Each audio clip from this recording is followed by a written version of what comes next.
Bonjour à tous, bonjour à toutes, bienvenue sur la chaîne de l'œil de Sam. J'espère que vous allez tous très bien. Eh bien moi je suis très heureuse de vous retrouver aujourd'hui pour vous présenter un livre.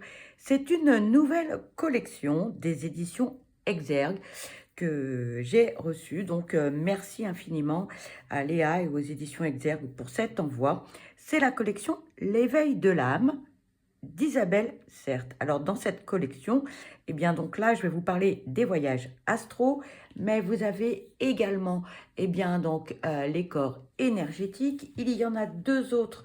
Il y en a un qui parle des annales akashiques, si je dis pas de bêtises, et des relations karmiques. Voilà.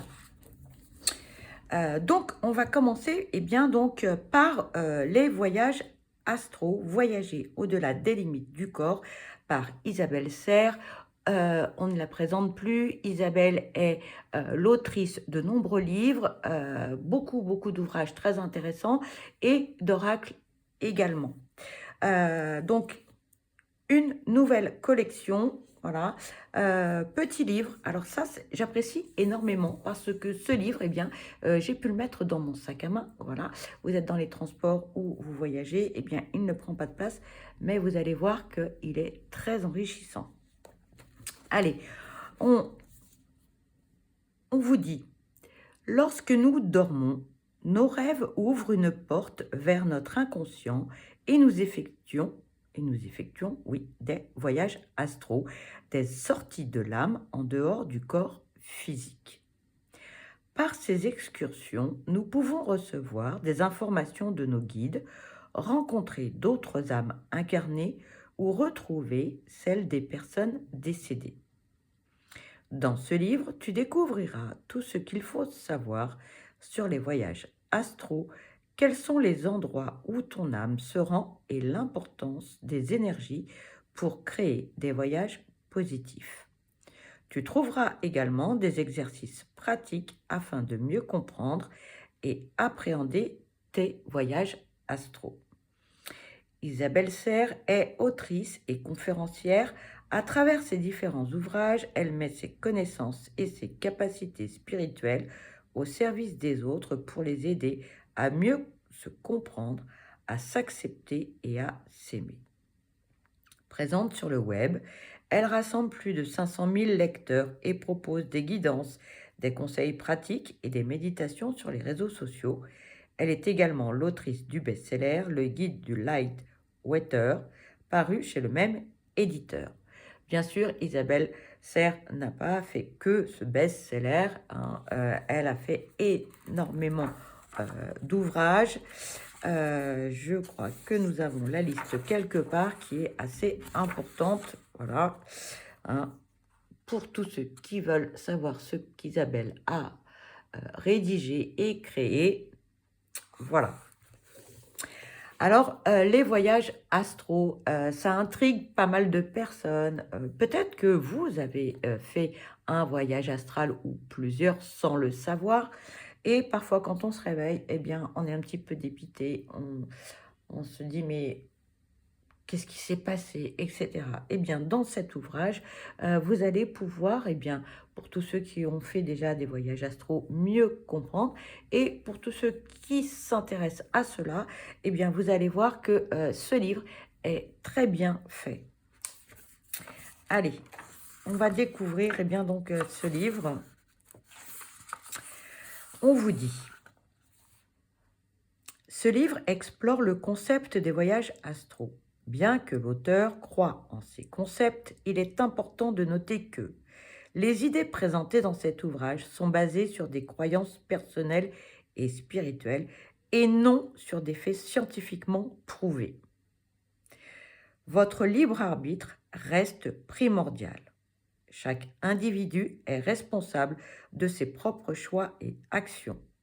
Ce livre est conçu pour offrir une perspective alternative, non pour dicter votre comportement ou vos décisions de vie. Il est recommandé d'aborder ce contenu avec un esprit ouvert mais critique, en l'intégrant de manière équilibrée à votre propre vision du monde et à vos expériences personnelles.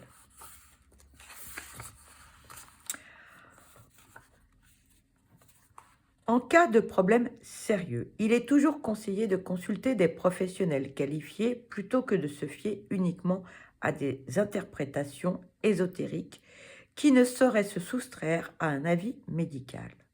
L'auteur et l'éditeur déclinent toute responsabilité provenant directement ou indirectement de l'utilisation de ce livre. L'auteur vous invite à explorer ses idées tout en gardant à l'esprit que vous êtes le maître de votre propre destin. La note d'Isabelle. Même si ce livre est écrit selon la norme lexicale en vigueur, il s'adresse à chaque âme dans sa pluralité, originale, unique, fière d'elle et des valeurs qu'elle porte. Il est parfois suggéré que le tutoiement implique une certaine façon, un biais d'autorité ou une infantilisation. Or, il est pour moi très important de l'utiliser, car dans ce livre, je te parle d'âme à âme, d'égal à égal, de cœur à cœur, et je ne souhaite pas, par le vouvoiement, mettre la moindre distance entre nous. Vous avez donc le sommaire. Ici, on vous parle donc de l'introduction, des différents types de voyages astraux, les caractéristiques d'un voyage astral. Où pouvons-nous aller en faisant un voyage astral? Pourquoi fait-on des voyages astraux? Les dangers du voyage astral, les conditions pour faire un voyage astral. Pourquoi est-ce que je n'arrive pas à faire un voyage astral? Et puis, vous avez des petits exercices, le travail énergétique, les chiffres de tes guides, le symbole de la source et la guidance. Et à la fin donc, de ce livre, vous avez un carnet de ressentis où vous pourrez écrire vos notes. Concernant donc l'introduction, le voyage astral, également connu sous le nom de projection astrale ou projection de conscience, est un phénomène fascinant qui a captivé l'imagination humaine depuis des millénaires. Il s'agit de l'expérience subjective de la séparation de la conscience ou de l'âme du corps physique, permettant à l'individu de percevoir et d'explorer des dimensions ou des réalités alternatives. Selon les traditions ésotériques, cette expérience se produit via le corps astral, un véhicule énergétique subtil souvent associé au chakra du plexus solaire. Ce corps astral serait capable de se détacher temporairement du corps physique pour voyager dans différentes sphères énergétiques ou différents plans d'existence. Contrairement à certaines croyances populaires, le voyage astral n'est pas considéré comme une capacité réservée à une élite spirituelle. De nombreux praticiens et chercheurs dans ce domaine affirment que c'est un état naturel que tout être humain peut expérimenter, souvent de manière inconsciente pendant le sommeil. Alors, pour tout vous dire, j'ai fait un voyage astral sans le savoir, il y a très très très longtemps, et j'ai retrouvé beaucoup d'informations dans ce livre. Voilà, donc à lire avec vraiment détachement, ouverture d'esprit, en étant détendu, et vous verrez que, peut-être, certains d'entre vous vont se retrouver ou vont retrouver des informations, des explications d'un vécu. On vous parle ici de différents types de voyages astraux. Les voyages astraux peuvent se produire dans diverses circonstances. Voici les 3 catégories. Pendant le sommeil, les rêves sont souvent considérés comme un terrain propice aux voyages astraux. Selon cette perspective, notre âme, via le corps astral, explore d'autres plans d'existence pour diverses raisons, telles que l'apprentissage spirituel, la résolution de problèmes ou la communication avec d'autres entités. Ensuite, vous pouvez faire un voyage astral lors de méditation.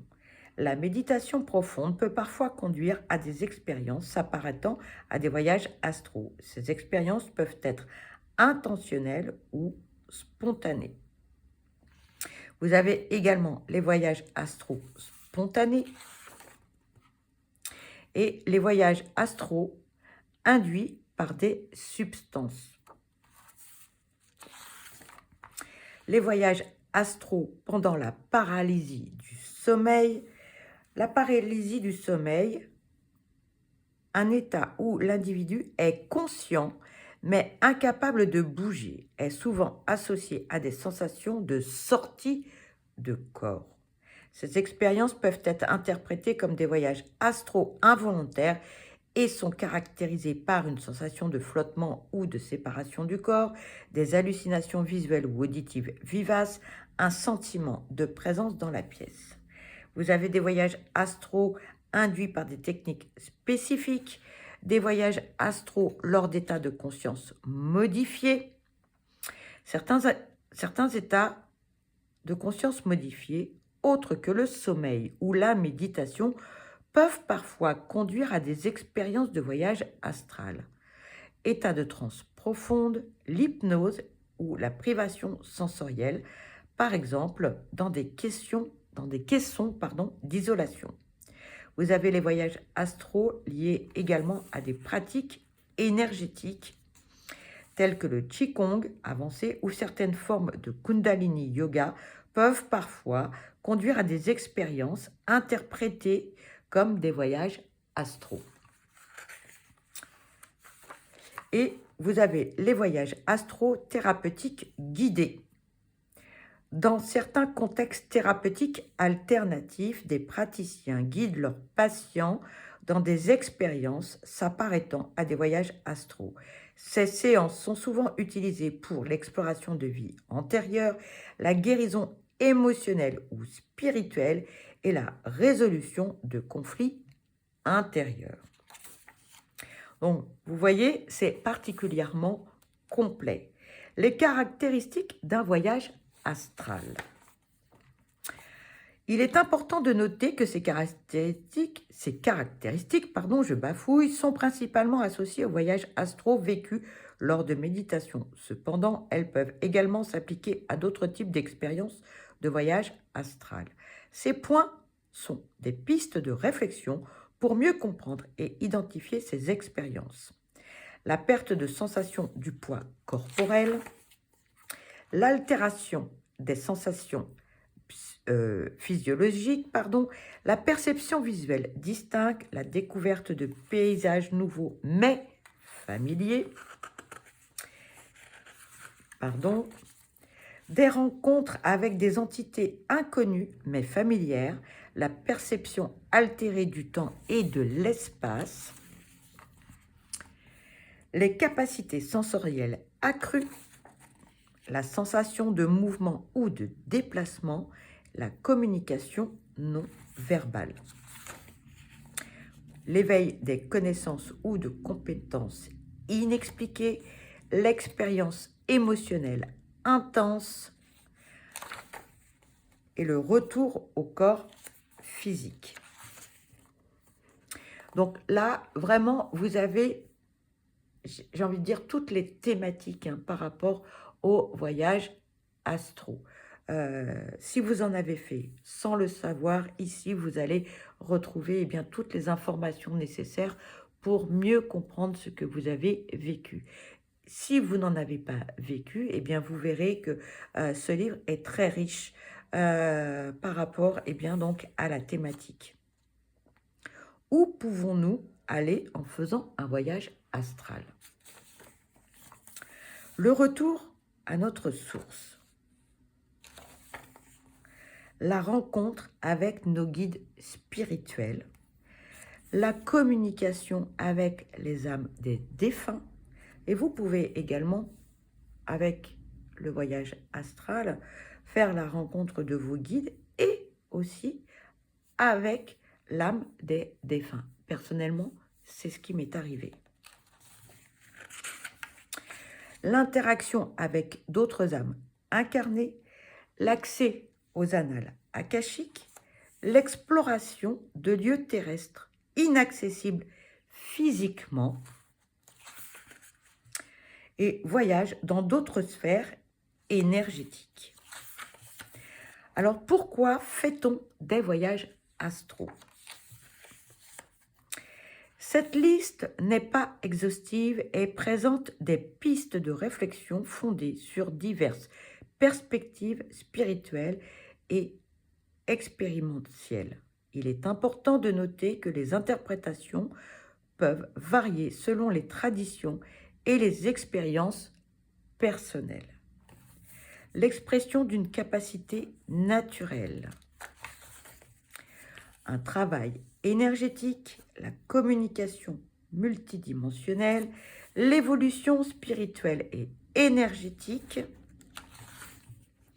la découverte de soi et le développement personnel, l'exploration et l'apprentissage, le travail émotionnel et psychologique, la préparation à la transition, la mort, le développement des facultés psychiques, l'exploration du passé et du futur, la créativité et l'inspiration. Bien sûr, si vous n'avez pas fait de voyage astro naturellement et si vous souhaitez provoquer les choses, attention, d'accord? Ici, on vous parle des dangers d'un voyage astral.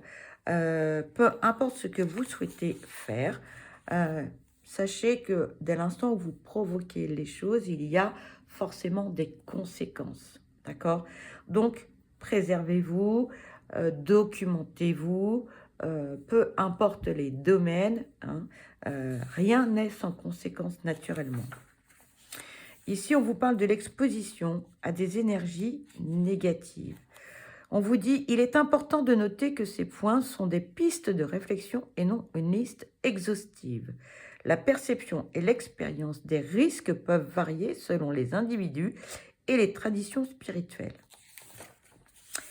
La résurgence des traumatismes passés, le déséquilibre énergétique, la dépendance psychologique, la confusion entre la réalité et l'expérience astrale. Les rencontres énergétiques indésirables. Et oui, donc il faut quand même être bien prêt, se protéger hein, lorsque l'on veut faire des choses. Rien n'est anodin, les amis.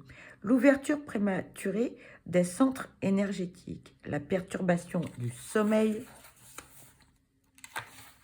Donc là, on vous donne quand même pas mal de conseils. Les conditions ici pour faire un voyage astral. Le voyage astral peut se produire dans différentes circonstances. Voici les principales conditions et recommandations pour chaque situation. Vous avez pendant le sommeil, lors de méditation, les voyages astro spontanés et les recommandations générales. Ici, on vous dit, développe une pratique régulière de méditation et de travail énergétique.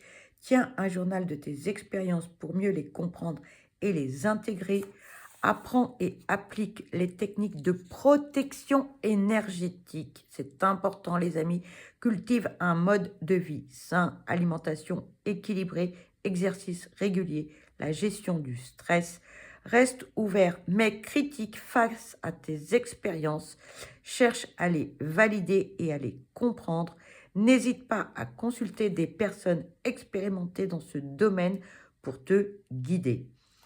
Il est important de noter que le voyage astral n'est pas un but en soi, mais plutôt une expérience qui peut survenir naturellement dans un parcours de développement spirituel. La sécurité, le bien-être et l'équilibre doivent toujours être prioritaires. Chaque individu est unique, donc ce qui fonctionne pour l'un ne peut pas convenir à l'autre. Écoute ton intuition et respecte tes limites spirituelles. Ensuite, pour tous ceux qui souhaiteraient faire un voyage astral, mais qui n'y arrivent pas. Pourquoi est-ce que je n'arrive pas à faire de voyage astral? Cette liste n'est pas exhaustive et propose des pistes de réflexion. Chaque individu est unique et les obstacles peuvent varier d'une personne à l'autre. Peut-être un manque d'ancrage, pardon, peut-être un mental trop actif, un besoin excessif de contrôle, le chakra du plexus solaire pourrait être bloqué, un manque de confiance en soi, des peurs inconscientes, un déséquilibre énergétique global, des attentes trop élevées ou impatience, un environnement non propice à faire des voyages, un manque de pratique et voici les recommandations générales. Adopte une approche globale du développement spirituel, travaille sur ton développement personnel global, reste ouvert à différentes techniques et approches. N'hésite pas à consulter un praticien expérimenté pour un guidage personnalisé et rappelle-toi que le voyage astral n'est qu'un aspect du développement spirituel et que son absence ne diminue en rien ta valeur ou ton potentiel spirituel. Si vous n'arrivez pas à faire de voyage astro, les amis, ce n'est pas grave. Laissez faire les choses. Voilà. C'est un joli cadeau pour certains. Pour d'autres, ça peut être quelque chose qui peut vous chambouler au réveil, qui peut vous perturber. Donc, rien n'est anodin, les amis, d'accord? Et à la fin du livre, donc, vous avez, eh bien, donc, des exercices. Isabelle Serre vous propose, eh bien, donc, le travail énergétique. Donc là, vous avez, eh bien, vous voyez, les pages sont de couleur mauve pour différencier le reste du livre. Vous avez les chiffres de tes guides pour l'exercice numéro 2. Voilà. Vous avez la possibilité, eh bien, de prendre des notes. Ensuite, l'exercice numéro 3, le symbole de la source. Toujours avec la possibilité de prendre des notes. L'exercice numéro 4, la guidance. Et à la fin, ici, eh bien, le carnet de vos ressentis. Ici, eh bien, vous pouvez noter la date, les motivations, pourquoi vous avez voulu faire ce voyage astral, quelle méthode vous avez utilisée, vos ressentis, l'enseignement et les actions à mettre en place. Voilà, donc de quoi, eh bien, donc, suivre l'évolution de votre pratique concernant les voyages astro. Pour ma part, eh bien, j'ai adoré ce livre. Voilà, j'espère que cette présentation vous aura plu. Vous allez découvrir plein de choses, vous allez apprendre beaucoup de choses. Et surtout, prudence les amis, les voyages astro, bien sûr, ça peut être magique, mais ça peut être aussi un grand chamboulement. J'espère que, eh bien, vous allez découvrir plein de belles choses à travers ce livre. Pour ma part, eh bien, je vous embrasse, je vous souhaite le meilleur, je vous souhaite beaucoup de bonheur et je vous dis à très vite. Je vous embrasse. Bye bye.